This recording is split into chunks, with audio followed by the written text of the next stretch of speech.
This is the Blairing Out with Eric Blair show, and today I'm pleased to have Cristina Scabbia of Lacuna Coil on my show. How you doing today, Cristina? Very good. Great pronunciation. You have been vacationing how long here in California? It's actually almost 3 weeks. And what do you love the most about being in California? I love California in general. I mean, the weather, the people, the attitude of the people, the place itself. Everything, it's amazing here. And what have been some of the highlights of your time here in California? We did like the typical tourist thing, like Universal Studios. We've been to the beach, Venice Beach. We see the metal school yesterday at the Roxy. Was great. Did you guys go and eat at the Rainbow afterwards? Before, afterwards, last week as well. Actually, last week it's been crazy because we meet up with Frankie Bello, who was a bass player from Anthrax before. Yeah. And we had a lot of fun. Really? I'll let you imagine the way we came back home. You guys like to get trashed? It's not that you like, but when you meet friends, you just drink, party a lot, and you don't even realize. I just got 3 shots of Jägermeister in a row with Frankie because I was just happy to see him, and everybody was coming. Yeah, you can. I'm gonna offer you a drink. I'm gonna offer you a drink, and you can't refuse, of course, in the name of the friendship. So yeah, it was very bad last week. Do you have bad hangovers? Yes, last week was pretty hard. Pretty hard. Really? I don't even remember how I came back. Luckily, all my friends told me the day after, yeah, we just brought you at home.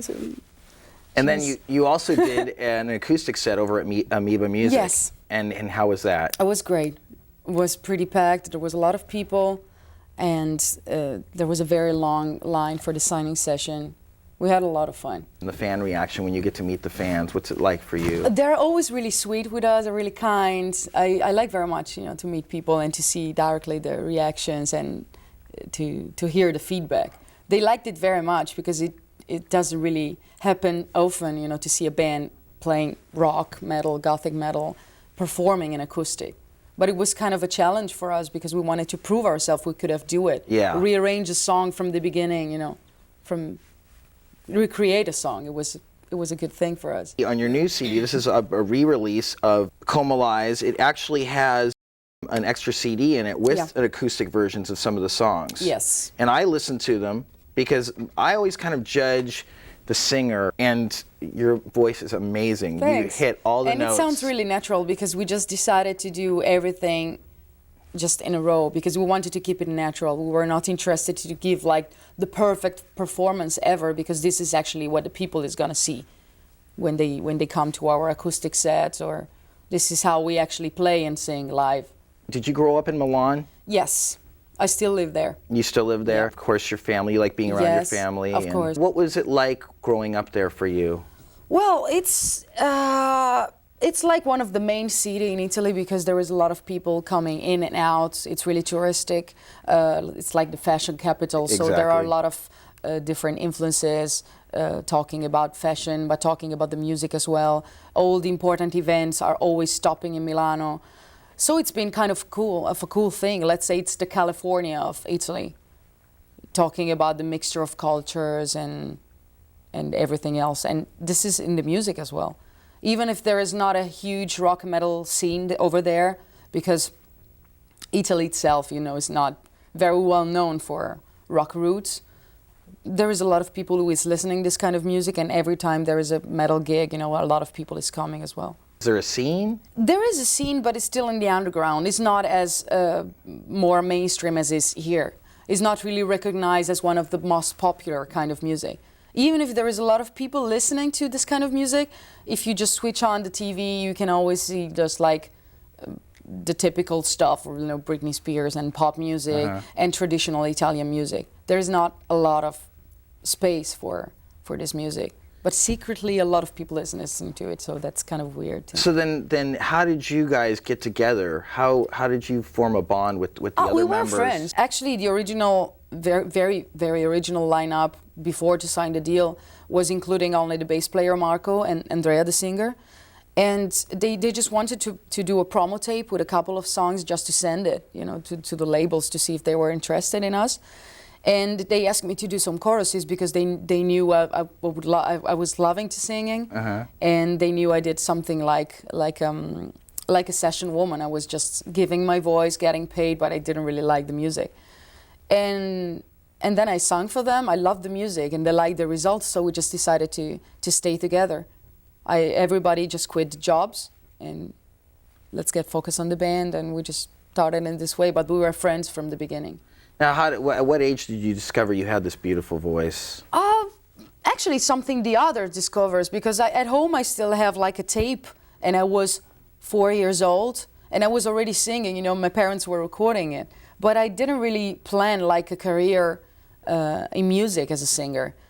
I never do plans, you know, everything can change in life in a second, so I never say, oh, okay, in 2 years I will go for that, I will become like a singer. I never planned that. It's something that happened day by day, something I enjoyed, and I just continue to do that. Did you guys have a vision for the music when you first got the Lacuna Coil together? When we started, we were more into, let's say, more goth music like Typo Negative, Paradise Lost, the old stuff. But then we just look at each other and we just realized that we were already mixing so many different tastes, because our drummer is coming from funky music. It started like this kind of music. Marco, the bass player, and Andrea were coming from the hardcore, you know, skate school. I was listening something completely different, and my brothers was listening to punk rock and stuff like Genesis, Pink Floyd, commercial music, because I was really young as well. So we just started to mix up what we liked without putting barriers or say, no, we can't do that because we are a goth band. We just started to mix up things in the way we liked, and this is the result. How much touring did you guys do before you got your deal with Century Media? No. None? None. Really? I remember we just signed something like, it was September '97, let's say, and in December we were already touring without an album out. I mean, the album was recorded, but it wasn't out, and we were touring already. It's like we've been touring forever. Okay, and then how did you find this Valdemar? Valdemar Sorikta, first of all, is an excellent producer, because he has a very good ear in music. He's an excellent musician because he can play guitars in a very good way, but then he can play drums, he can play keyboards, he can play a lot of instruments. And what we liked from the beginning is that we can always have our space when we're recording. It's not the kind of producer that say, no, this is not good, we have to do this way as I say. Because in this way, a record is not personal at all. And that's what we like about Valdemar, that it lets you free to use your personality in a record.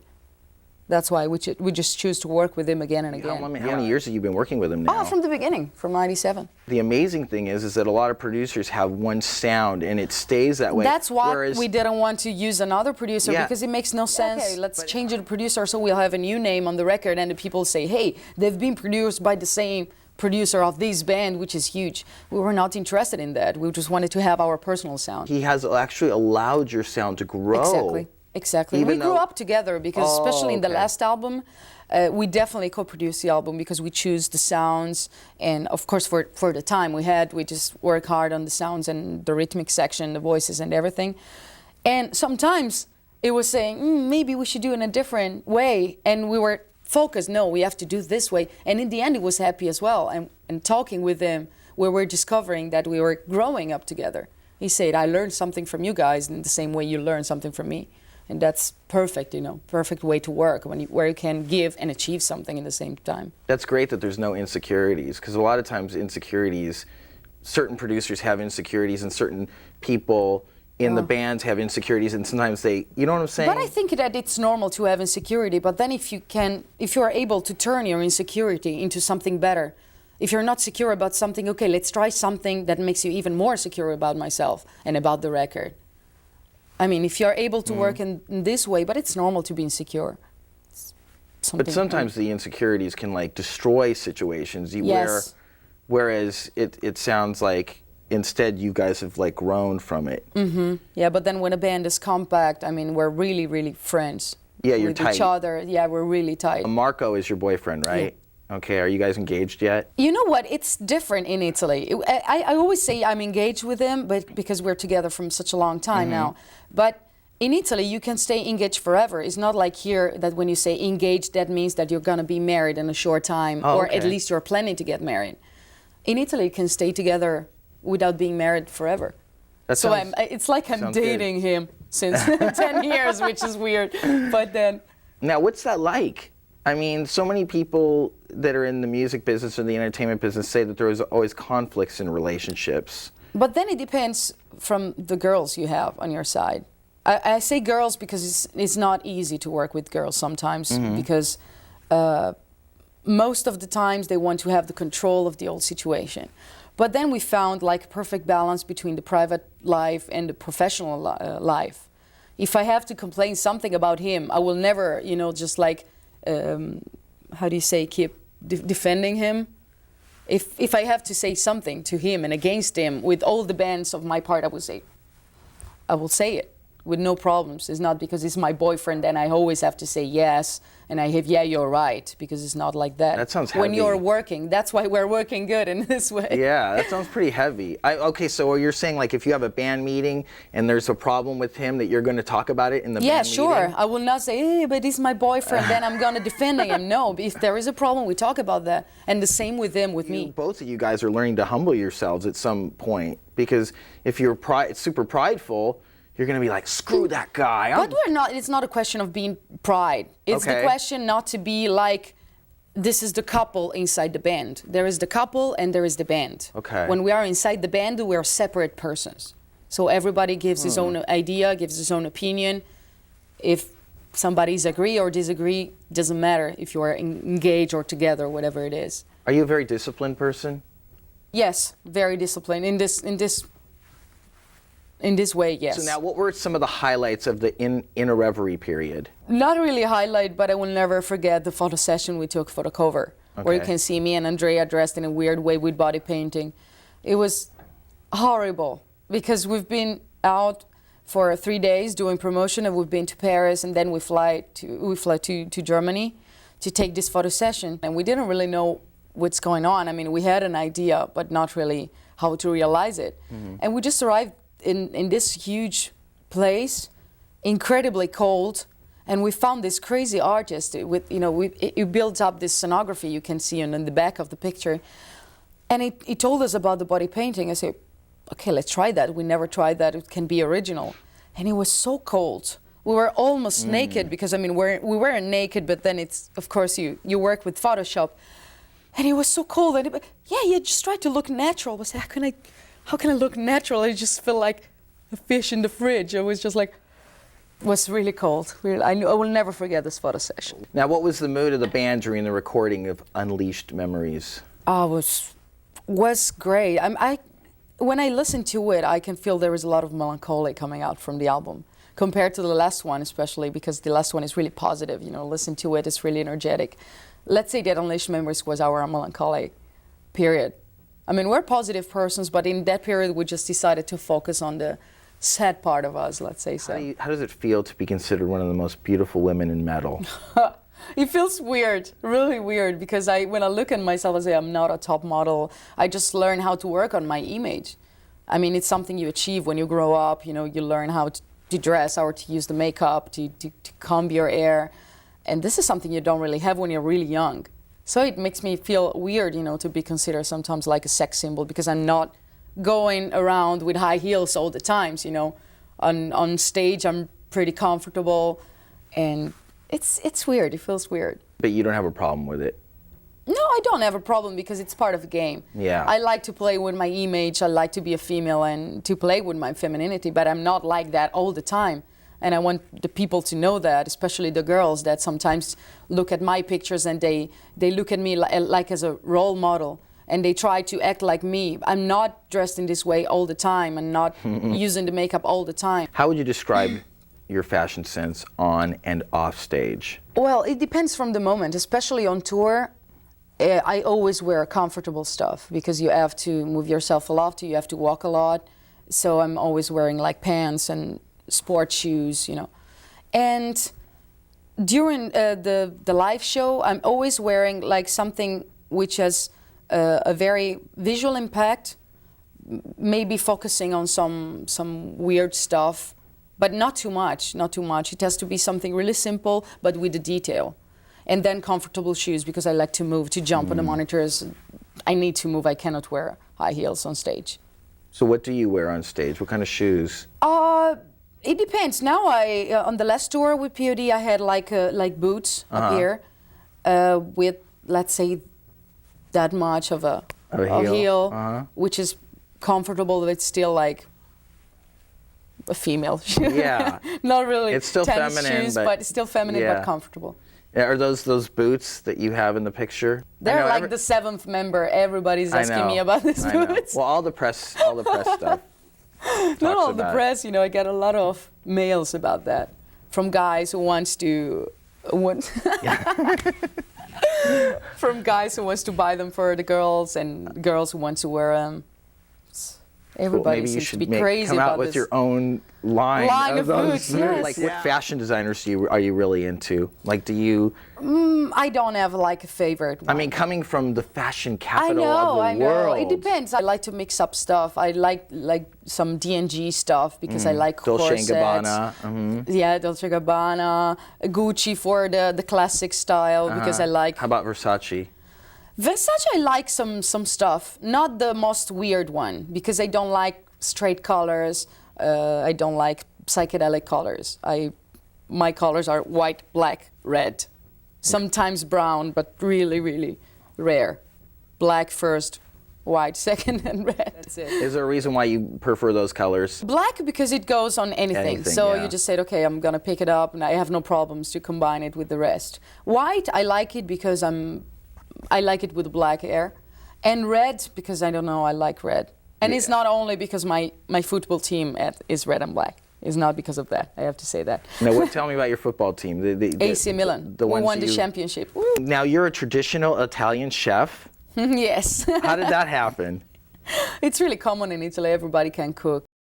Especially if you have a passion, you learn to experiment some different stuff. I'm very good with handmade pasta, for example. Sweet. I love it. How did the endorsement with Emily the Strange come about, and what do you like about her? It came out that I love the brand from the beginning because I like I like cats. I like animals in general, but black cats, I love them. I like the red and the black. Mm-hmm. So I found it interesting from the beginning because I say, wow, it fits perfectly. It's really metal as a character as well. And we just get in contact with not with the owner, but somebody who was working there. And we just talk about that, and we were pretty sure that the combination between Lacuna Coil and then a girl with black hair as well was working pretty good. That's what I like. I like the whole atmosphere of the character. Yeah, it's very Addams Family-ish. Yes. I love that. Everybody loves him. Now, what inspires your lyrics? Everything in everyday life. We're not inspired by like other musicians or other stuff because, of course, we listen to a wide range of music, so we cannot really say this is an influence, this is not, because we listen to everything from the Beatles to the Doors to reggae music to Meshuggah to whatever it is, we don't care. So I would say that we're inspired by everyday life first, and which is very important for us is to be inspired by the music itself, because we think that the lyrics has to fit with the music. It doesn't make sense to write the lyrics before and then to build up like a melancholic song with happy lyrics, or the opposite. Yeah. It makes no sense. Everything has to fit perfectly. And then we work a lot on the lyrics because we think that every single word has to have a specific sound, a specific melody. That's why we are always trying to find the vocal lines, just like singing random words with no sense. And if we like the sound, we would love to work on this, finding words that can fit this kind of sound. We want to use our voices like two instruments to add to the music, not really like the two vocalists and everything has to be focused on the vocalists. The metal world is a very macho world. Now, being, you're right up there with these heavy metal macho guys. I'm a girl, of course, but I'm not like a peak person who acts like a girl on stage. I think if you do this kind of job, you have to know how to make it work. So you have to be like down on earth, you have to respect people, because if you're respectful with people, you always have the same respect back. So that's why I'm really easygoing, really easy, to talk with. I never do problems, with the food. Oh, I cannot take a shower today. Oh, crying all the time, using makeup every second. I'm not that kind of person, and they can feel it. And if somebody can have some doubts about a girl in the metal scene, they just see the gig and say, yeah, she can kick ass, no problems with that. If you're not sure about yourself, people can feel it. You're not there because you want to act like a rock star, but you're there because you like to play, you like to sing. And they can understand that. Who was the stylist for the Comalize photo session? We draw all the clothes you can see in the booklet, and we make them done from a girl. We choose the fabrics. We basically build all the clothes by ourselves. And we work with this girl called Doralba, which is specialized with fetish pictures, because we wanted to have something like with strong colors. But we just decided to work with her, and we were happy about the result. We choose the location. We are the artists, basically. We are the artists. Yeah. Explain the cover concept for the Comalize CD. Well, it came out. It's nothing like a concept behind it. It's it came out in Germany. We were in our management office, and we were thinking about a cover to have on the album. And then we just had a look to the Unleashed Memory Sun, and we liked the shape. So we said, we just have to do something like in this kind of shape, but of course different, like an evolution of the sun. And we just came out with this image. We stretched the colors. We just kept the black background, and we just like the contrast, which is like for us the contrast between the melancholic part and the bright part. So we just like the result, with this sort of big eye in the middle, always looking at you. And it really comes out, from the stands when you enter, like in a record store. What inspired the song Comalize? And you're singing in Italian on the song, right? What are you saying? Only in the verses. It's complicated to explain because it's like the third part of a three-song altogether, which are telling the same stories but in different moments. And the other part of the story was in Unleashed Memories, was When a Dead Man Walks. That was explaining like the feeling of somebody who's in jail waiting to be killed, for like the capital. And in Comalize, we're kind of explaining, it's complicated, damn. We just imagine that this guy, it's inside for something he didn't really commit it, which is like a murder. And in this last song, it's in Comalize, I'm talking like somebody who accomplished this murder, and which is the real guilt. Talking about the feeling of this person, it's just like complicated. Who came up with the concept for the Heavens Alive video? It's been an all-together thing. We just arrived in Gothenburg, Sweden, to work with this director, which is called Patrick Eulaus. And we just brought all the stuff, all the clothes we have. We choose all the clothes together. And we just saw the location, and it was beautiful. So basically, he chose the location, and we choose all the movements and all the parts we wanted to have in the video. And then he mixed up everything, and he did an excellent job. When you sing "Set Me Free," your heaven's a lie. Set me free from your love, with your love. Yes. Who are you? That's what I want to make clear. A lot of people is thinking that "Heaven's a Lie" is a religious song against a religion or something like that, which is not. The heaven we're talking about is that. Let's put it in this way. Sometimes you talk with a person who wants to convince you to change your own opinion. And they are totally convinced that they are the right. This is the heaven we want to be free from. Yeah. Because we really think that everybody has to have his own opinion. Even in religion. Yeah. Whatever it is. Not only in religion, but even in everything. You have to be sure about your thought. You don't have to think about something because somebody told you to think about that and to think that. That's the heaven we're talking about. So it's a false heaven. Yes, because sometimes people wants to try hard to change your mind. How excited were you when you found out you were going to be doing Ozzfest? Oh, a lot. And then we've heard about the POD tour, and almost in the same moment. So we say, hey, what's going on? We were really excited. Now, what was it like to do the Ozzfest press conference and be surrounded by all the gods of metal? It was crazy because I've been invited, but I didn't really know what was going on there. And they started to call the people to go like in on the chairs with the names, and I didn't know I was there too. I say, okay, I will go there just representing a band playing on the second stage. And they started to call all the people, you know, one by one, just to sit down on the chair. And they said, Cristina. I said, oh, really? Okay, didn't know that. And then I just sat down and I say, okay, my right, Zakk Wylde, Phil Anselmo, Judas Priest, Hatebreed, Lamb of God, Slipknot, Kerry King, Ozzy and Cher. And I say, I've wow. arrived. Wow. I've arrived. I was just like, okay. Yeah. That's cool. Now, and then what was it like shooting the cover for the now legendary Revolver, Ozzfest 2004? And in Zakk Wylde's arms. Yeah. Oh, my girlfriends will be like, oh. They were jealous. You Now, bastard, you did a picture with Zakk Wylde. I said, yeah. How was that? The press conference was great. It was really relaxing. I spoke with a lot of artists, and then you can actually see that the bigger they are, the more down to earth they are. So it's been, you know, amazing to talk with Zakk, to meet Phil again, to see Sharon, which I think is, I love her.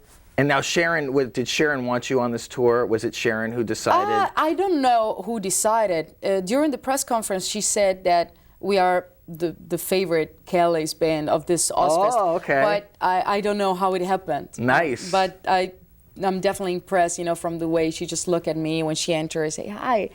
She had a smile from here to here, and I was moved. So Kelly Osbourne loves Lacuna Coil. That's what they said. I don't know. I believe it. Coma Lies came out in late 2002. Yeah. Why do you feel that the inertia has built up into 2004? I have no idea, but the thing is that you have to work hard if you want to enter in the American market, especially if you're a European band. It's not really common to be European and come up here and do the big boom at all. We are one of the few bands together with In Flames, Dimmu Borgir, which are building something here. Yeah. That's why it took a lot, because in Europe, actually, it's the opposite thing. When you just release an album, in few months, you will see the results, because the first months are just the high selling period. And in America, it's the opposite. You need to tour a lot because the people need to see you performing, and then they tell it to some friends, and the friends will come to the next show. You have to work hard, you know, to build it up. Yeah, you have to create a buzz. But then we're happy. Yeah, we're happy because in 2 years, that means that the song still sounds fresh. They don't sound like, this is something old from 2002. Now, with the whirlwind success of Coma Lies, have you had any time to work on new material while you're on the road? Well, we have like a portable studio, and we use it sometimes, but we just want to go back home and to be completely focused on that. Because on tour you have a lot of spare time, but you're not in the right mood. You're not enough concentrated. You know, you can come out with some ideas, you just record them, but some riffs. Yeah, maybe some melody lines. It's not the perfect dimension for Lacuna Coil to work to. Does your spirituality come out in your music? Well, I have to find out which is my real spirituality. That's the point. Are you still searching? Yes. I mean, I would love to believe there is something. I believe there is an energy around it, but I don't want to be focused only on one thing. I like better to think about something surrounding me, but I don't want to give names. I'm not interested in that. I'm more focused in respect the other people, which is way more important than say, I believe in this, I believe in that. Because I know a lot of people who apparently say, hey, I believe in this and that, and then they don't respect the other people, which is the main point. Yeah. You know? Do unto others as you would have them do unto you. Exactly. Right. What is Lacuna Coil's mission statement? Have fun. No, we don't have a statement. We just want to work for the music, live with the music, and that's it for us. Cristina, what is next for Lacuna Coil? What is next? We'll be back in September, right after the Ozzfest, and we'll be working on a new album because we have a lot of ideas, we have a lot of structures, but until the day we just enter in the studio, we change everything. Change structures, arrangements, vocal lines, lyrics. So it's pretty early to say what's going on talking about an album, but that's sure that it will be released in 2005. On this tour, do you feel you've grown musically? I think we've grown musically and we achieved a lot of new stuff, but what we don't want to do is change too much our style, because I think that if you change too much, then you should call the band with another name, just like a side project, let's say, so with the same members. But I strongly believe that the people who listen to Lacuna Coil will always be focused on this kind of style. Of course, you will be evolving, you will be more mature, the songs will be, of course, different. But I don't want to go into something different, like to do like a techno album or a black metal album. That wouldn't be Lacuna Coil. It would be like two separate projects. All right, well, it's been great having Thank you on you. the show today. This is the Blairing Out with Eric Blair show with Cristina of Lacuna Coil. Signing off. The Blairing Out Show.